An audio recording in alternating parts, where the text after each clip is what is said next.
我应可真个做当啫，我唔爱俾認真嘅，我個喺度，阿婆奶俾你認真嘅，就我喺裝路，自閉咪多啲，你咪認真啫。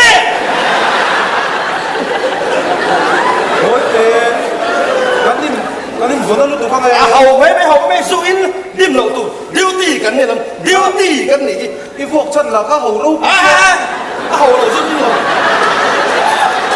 因為是8 berentik niya.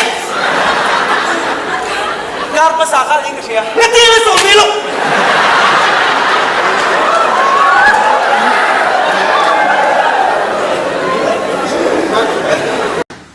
水落，明餐就借，明餐就借，爛屈屈死啦啫！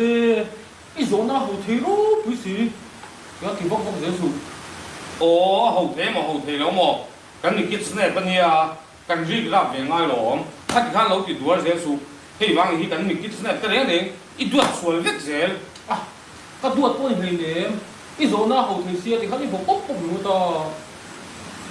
好嘅啊，個dů個邊個啦講，個數你他講啫，平常咯，我啲嘅一百億唔服緊你，我啲嘅收騰歸你咯。未貼出班嚟嘅話。你切個班你了哇？你個頭你，你咧，你試嘅羅納多50-50蒙睇到咯 ，phone a friend 先係蒙睇到 ，phone a friend บ้างมันดูนี่ไม่到咯。你轉啦，阿爸就 phone 啦，為啥啲放下啲咯？